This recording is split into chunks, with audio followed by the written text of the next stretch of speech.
Narrative text. Kalian pasti udah sering banget dengar istilah ini. Ya gak selama sekolah, selama di SMA. Karena narrative text ini biasanya hal yang pasti dipelajari untuk bahasa Inggris tingkat SMA.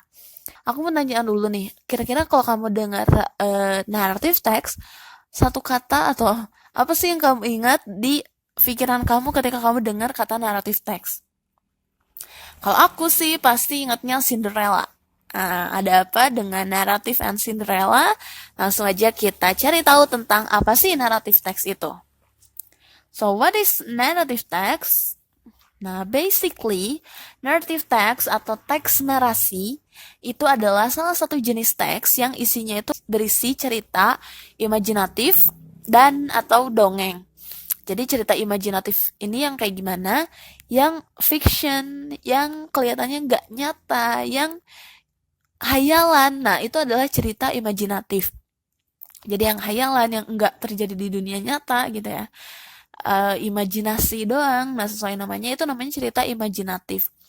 Dan bisa juga dongeng atau fairy tale. Nah, ini dikategorikan ke dalam narrative text atau teks narasi. Nah, udah tahu ya, jadi naratif teks itu adalah teks-teks yang sifatnya itu kayak hayalan, kayak imajinasi, kayak apa ya, nggak nyata gitu. Nah, itu adalah narrative text. Nah, tujuan. Sekarang kita bakal ngebahas tentang tujuan atau purpose of narrative text. Buat apa sih gunanya ada teks naratif itu? Naratif ini punya tujuan nih, yaitu untuk menghibur pembacanya, to amuse or to entertain their readers.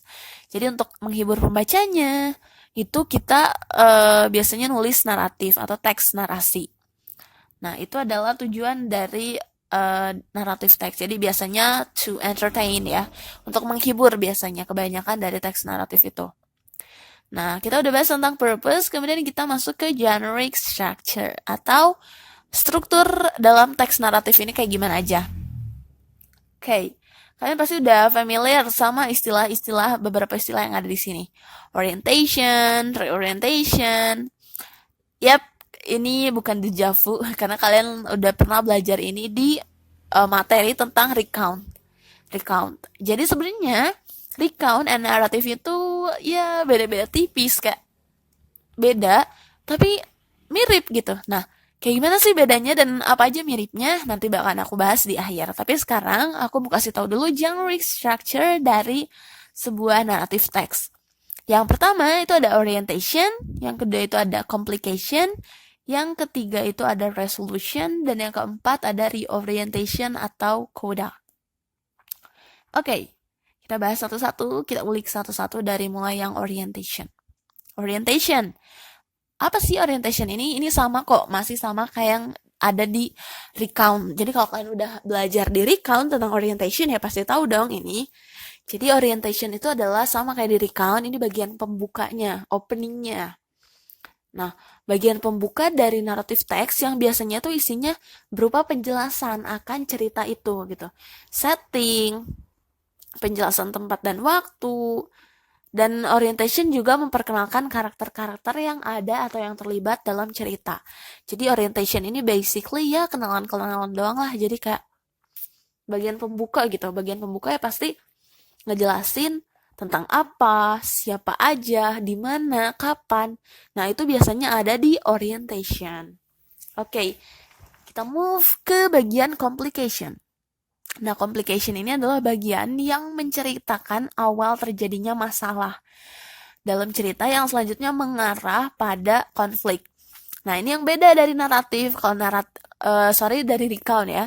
Kalau recount punya ini, tapi naratif enggak punya ini. Enggak ada complication di naratif. Di recount, sorry. Jadi, complication itu cuma ada di naratif. Nah, jadi di sini udah mulai ada kayak pengenalan konflik dan udah mulai masuk ke konflik. Jadi satu hal yang unik dan membedakan recount salah satunya ya sama naratif itu adalah ini. Kalau recount itu biasanya jarang ada konflik, kayak cuman event. Walaupun halnya nggak seneng tapi itu masuknya bukan konflik. Misalkan kamu nyeritain pengalaman kamu kehilangan handphone kamu misalkan. Itu kan sebenarnya konflik ya. Tapi itu bukan konflik, itu masuknya ke event doang gitu. Jadi mau ceritanya sedih, mau ceritanya seneng, itu emang gak ada konflik gitu. Nah, tapi kalau di naratif ini ada complication. Di complication ini biasanya nyeritain tentang konflik.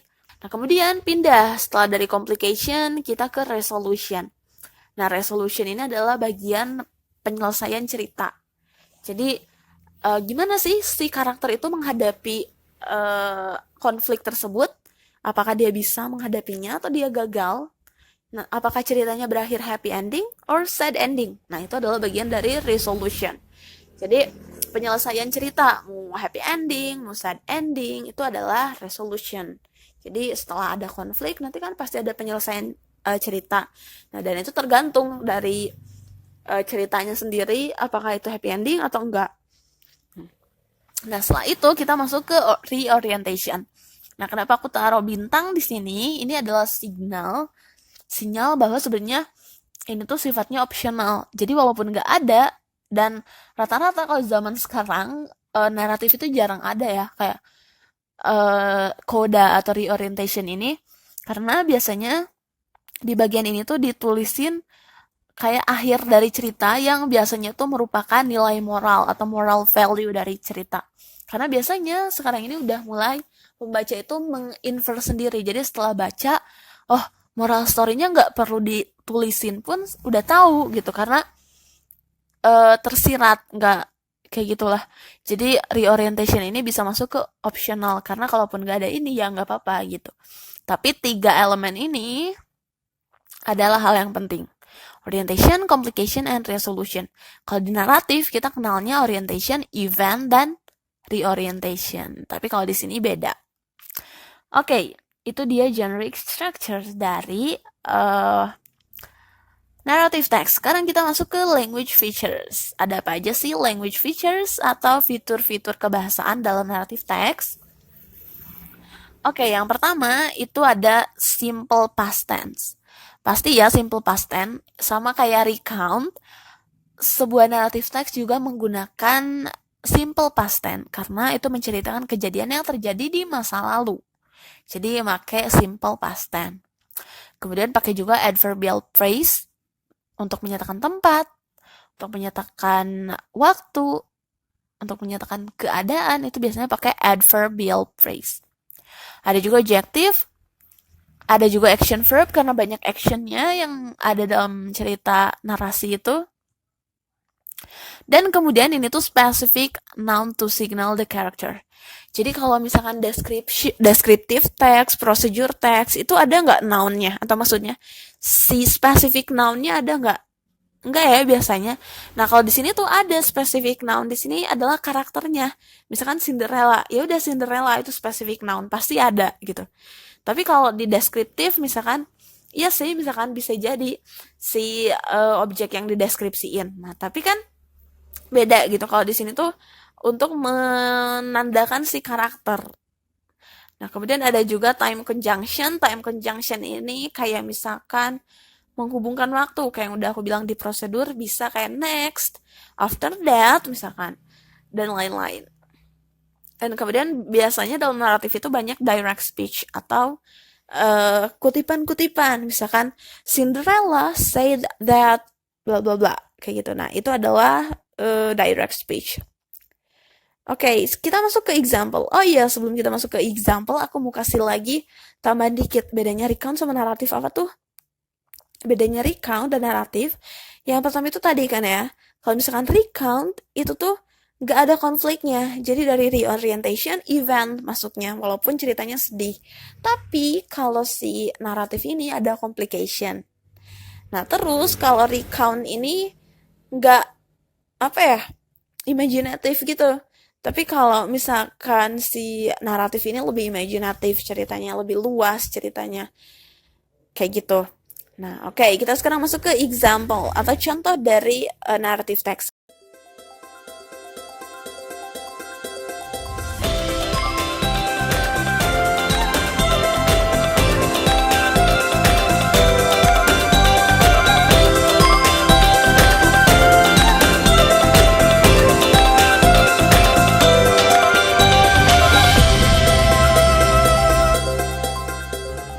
In a valley in Sumatra, there lived a farmer named Toba. He was a diligent farmer, but unfortunately, his harvest was not always bountiful, and he often went hungry. Because of his hunger, Toba went fishing in the river. He waited a long time and became desperate. When Toba was just about to go home, suddenly something tugged on his fishing line. Toba was excited and started reeling in his fishing line. Wow, that's a big fish, said Toba. Sure enough, at the end of the line was a large gold scaly fish. Toba immediately brought the fish home to cook. At home, Toba was disappointed because all of his firewood had been used up. Oh, there's no firewood here. I better go look for some in the fields. Then Toba placed the fish inside the basin, while he went to the field to collect the firewood.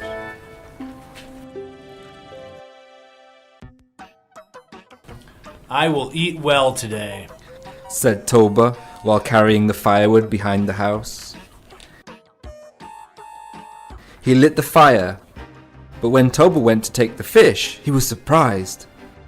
The fish had vanished, and instead there were pieces of gold inside the basin.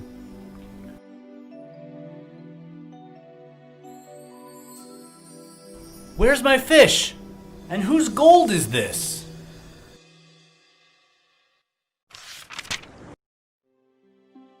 Then, when Toba opened the door of his room, he was surprised.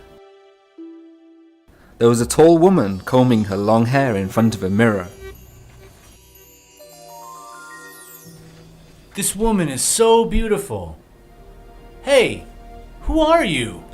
asked Toba. The woman turned around, and Toba was fascinated. Toba had never seen a woman as beautiful as her. I am the incarnation of the fish you caught earlier. The gold coins were my scales. Toba was confused. The woman smiled. I am cursed by the gods to be a fish, but thanks to you, the curse is gone now. He said to himself, If only she wanted to be my wife. Apparently, the woman could read Toba's mind. I want to be your wife, but I have one condition, said the woman. Just say it. What's the condition? If we get married later, never bring up my origins as a fish. I will not be the only one who suffer the consequences if you break this agreement. Toba agreed. For him it was an easy condition. Toba and the woman finally married. Toba was working so hard in the fields to fulfill their daily needs. Then his wife became pregnant. Toba was pleased. He couldn't wait for the birth of his child.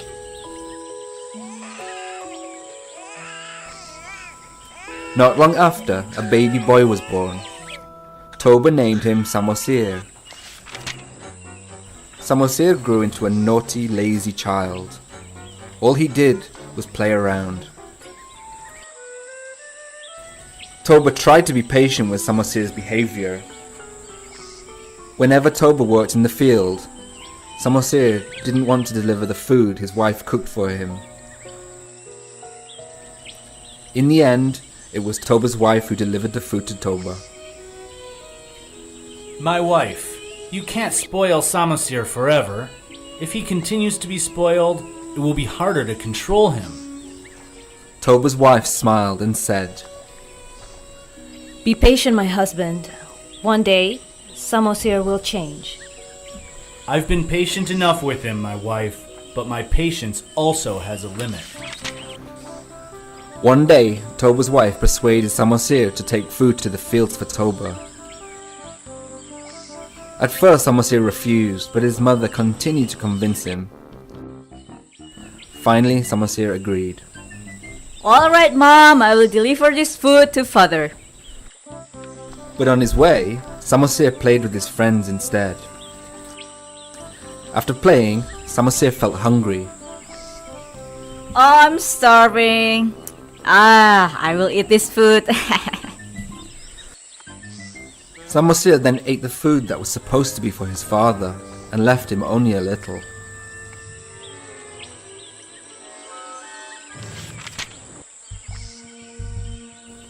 In the fields, Toba couldn't wait any longer. He was starving.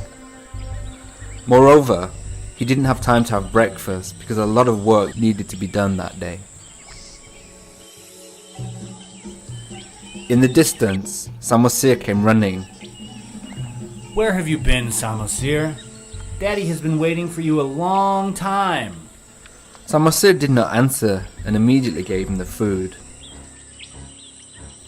Toba was surprised to find only the leftovers. Hey, Samosir, have you eaten Daddy's food? Your behavior is out of line. You little fish. Come here. Toba was angry at Samosir, without realizing he had spoken of the restrictions his wife had previously warned him of. Toba hit Samosir until he cried loudly. Samosir then ran to the house. Mother! Mother! At home, Samosir told everything to his mother. Mother! Father said that I'm the child of a fish. Is it true, Mom? Toba's wife felt sad because Toba had brought up her origins. Then she told Samosir to run up the hill. Samosir, quick! Run up to the hill, son, before the flood comes. Okay, Mom. Samosir obeyed her.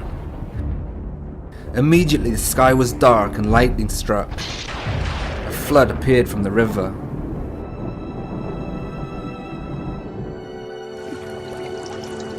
Toba's wife suddenly jumped towards the tide and became a fish again.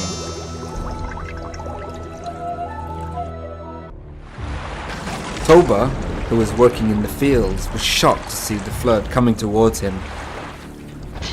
What's this water? Why is this happening? Ah!